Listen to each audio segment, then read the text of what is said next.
Halo teman-teman, bertemu lagi dengan Next Project.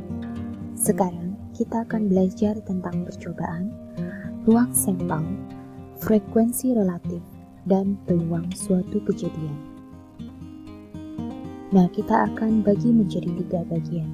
Yang pertama, kita akan belajar tentang percobaan dan ruang sampel. Yang kedua, frekuensi relatif. Dan yang ketiga adalah peluang suatu kejadian. Kita masuk ke bagian yang pertama. Percobaan dan ruang sampel.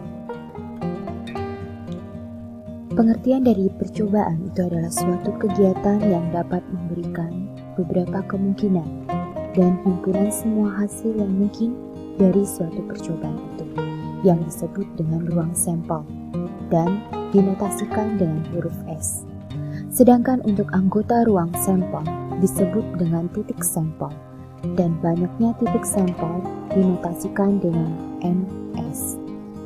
Kita bisa lihat di sini ada tabel yang mungkin akan membantu kita untuk lebih jelas.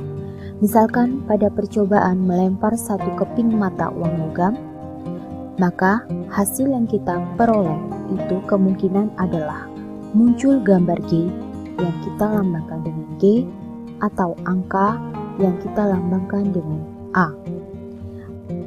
Pada percobaan melempar dadu misalkan. Nah, kalau kita melempar satu buah dadu, maka kemungkinan hasil yang akan kita peroleh adalah muncul mata dadu 1, 2, 3, 4, 5, dan 6. Karena jumlah mata pada dadu itu ada 6. Kita bisa lihat contoh di sini. Misalkan kita melemparkan 2 buah koin sekaligus, maka akan ada yang menjadi koin pertama dan koin kedua. Nah, koin pertama muncul angka A. Tadi kita lambangkan untuk koin itu kalau keluar angka maka A. Dan koin kedua muncul gambar G. Jadi misalkan 2 buah koin kita lempar, maka bisa jadi kemungkinan yang pertama itu adalah pada koin pertama muncul angka A, pada koin kedua muncul gambar, ya. Maka kejadian dari pelemparan tersebut adalah A dan G. Dengan A adalah hasil lemparan koin yang pertama dan G adalah hasil lemparan koin yang kedua. Nah, semua hasil yang mungkin terjadi dari percobaan tersebut adalah bisa jadi, nih dari tabelnya, koin yang pertama keluar A, maka koin yang kedua juga keluar A, maka A. Jadi, pelemparan yang pertama, dua-duanya kemungkinan mengeluarkan angka. Kemudian bisa jadi juga, koin yang pertama itu A, keluarnya, kemudian koin yang kedua keluar gambar, maka A, G, ya, A, G. Ini kemungkinan yang kedua. Nah, selanjutnya, koin yang pertama mungkin mengeluarkan gambar. Koin yang kedua mengeluarkan angka. Maka kita tulis himpunannya di sini menjadi G, A. Dan yang terakhir, kemungkinan yang terakhir, koin yang kedua mengeluarkan gambar. Dan koin yang pertama juga mengeluarkan gambar. Jadi kita tulis G, G. Nah, dari data tabel di atas, maka dapat dilihat bahwa ruang sampelnya adalah A, G, G, A, dan G, G. Untuk titik sampelnya itu ada 4, sama dengan ruang sampel, yaitu A, G, G, A, dan G, G. Untuk peluang kejadian juga sama seperti ruang sampel dan titik sampel. Kita lanjutkan ya teman-teman. Kita lanjutkan dengan frekuensi relatif. Frekuensi relatif merupakan perbandingan banyaknya suatu kejadian yang diamati dengan banyaknya percobaan. frekuensi relatif dinyatakan dengan rumus sebagai berikut, yaitu banyaknya kejadian K per banyak percobaan. Misalkan nih ya, sekeping uang logam itu dilemparkan sebanyak 20 kali. Nah, hasil yang diperoleh dari lemparan uang logam itu ternyata muncul sisi gambar sebanyak 9 kali. Maka perbandingan banyak kejadian muncul sisi gambar dengan banyak pelemparan adalah 9/20. Dengan 9 adalah banyak kejadian K, yaitu hasil lemparan yang hasilnya adalah sisi gambar. Kemudian 20 adalah banyaknya percobaan. Nilai inilah yang disebut dengan frekuensi relatif. Contohnya ya, Dita melempar dadu sebanyak 200 kali. Hasilnya adalah muncul mata dadu sebagai berikut. Yang pertama, A bertitik 3 sebanyak 17 kali. Yang B bertitik 6 sebanyak 56 kali. Jumlah mata dadu itu titiknya ada yang 1, 2, 3, 4, 5, 6. Maka kita akan mencari nih ya, frekuensi relatif dari soal A dan B.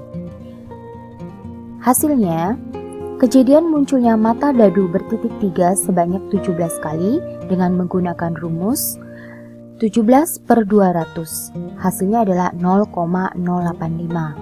Maka frekuensi relatif munculnya mata dadu bertitik 3 adalah 0,085. Untuk yang B, kejadian munculnya mata dadu bertitik 6 sebanyak 56 kali. Dari rumus kita dapatkan bahwa frekuensi relatifnya adalah 56/200 sama dengan 0,28. Jadi, frekuensi relatif munculnya mata dadu bertitik 6 adalah 0,28. Mengerti ya teman-teman? Gampang, jadi kita tinggal masukkan ke dalam rumusnya saja. Yang penting rumusnya harus diingat. Kita lanjutkan, yang terakhir yaitu peluang suatu kejadian. Nah, pada peluang suatu kejadian itu bisa dinyatakan dengan rumus sebagai berikut. PK, K ini adalah kejadian, sama dengan NK banyaknya kejadian per NS banyaknya ruang sampel. Dengan syarat K merupakan himpunan bagian dari S. Jadi kejadian ini itu himpunan dari sampelnya. Ada keterangannya di bawah ya teman-teman. PK peluang kejadian, NK banyak anggota K dalam ruang sampel, dan NS adalah banyak anggota ruang sampel. Kita lihat contoh teman-teman. Pada suatu percobaan pelemparan sebuah dadu, berapakah peluang munculnya mata dadu bertitik genap? Nah, pada dadu itu kan ada 6 mata dadunya, ada 1, 2, 3, 4, 5, 6. Maka kita bisa katakan itu sebagai ruang sampel, sehingga NS-nya sama dengan 6. Nah, yang ditanya kejadian munculnya mata dadu yang bertitik genap. Dari sini sudah kelihatan ada 3, yaitu mata dadu 2, mata dadu 4, dan mata dadu 6. Sehingga NK-nya adalah 3. Maka peluang muncul setiap titik sampel di dalam ruang sampel adalah sama, yaitu 1/6. Dari mata dadu itu berarti 2 ini bisa keluar 1 kali, 4 1 kali, 6 1 kali, maka masing-masing 1/6. Totalnya kita jumlahkan. Peluang munculnya mata dadu bertitik genap adalah 1/6 ditambah 1/6 ditambah 1/6. Karena penyebutnya sama, maka langsung bisa kita selesaikan menjadi 3/6. Yang kita jumlahkan hanya pembilangnya.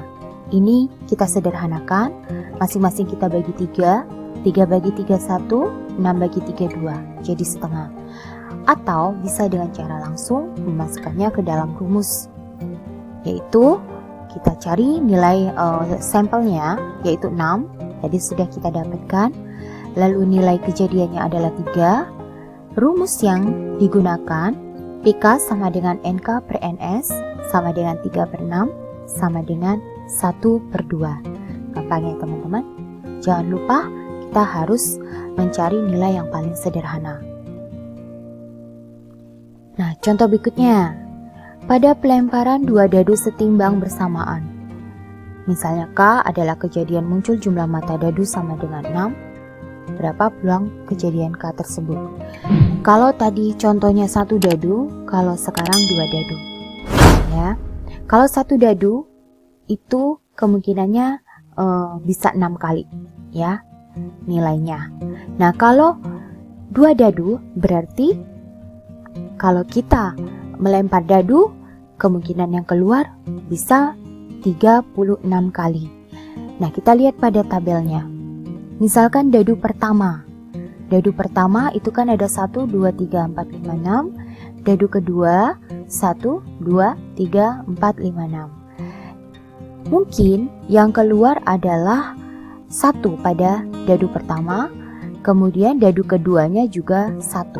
Maka kita tulis 1,1. Mungkin juga yang keluar adalah 1 untuk dadu pertama, dadu keduanya 2. Dan seterusnya sampai kemungkinan terakhir dua-duanya itu keluar mata dadu 6.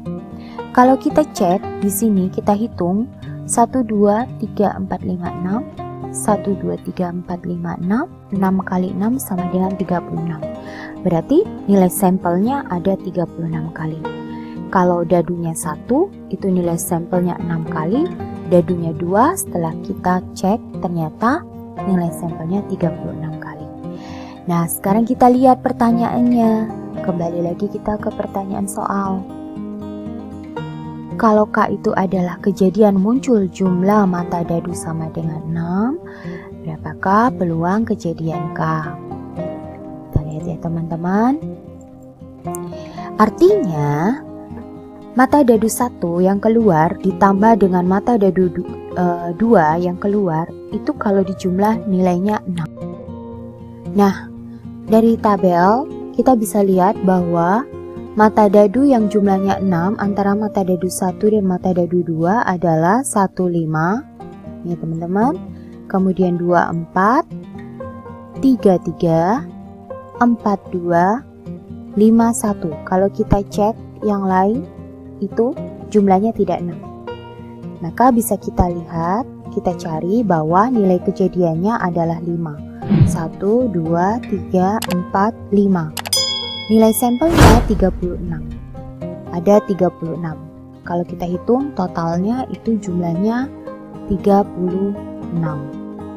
Nah, dengan menggunakan rumus yang sudah ada, PK sama dengan NK per NS, hasilnya adalah 5/36. Bisa dimengerti ya teman-teman? Selamat belajar. Pasti bisa jika kita terus belajar. Terima kasih teman-teman, semoga bermanfaat.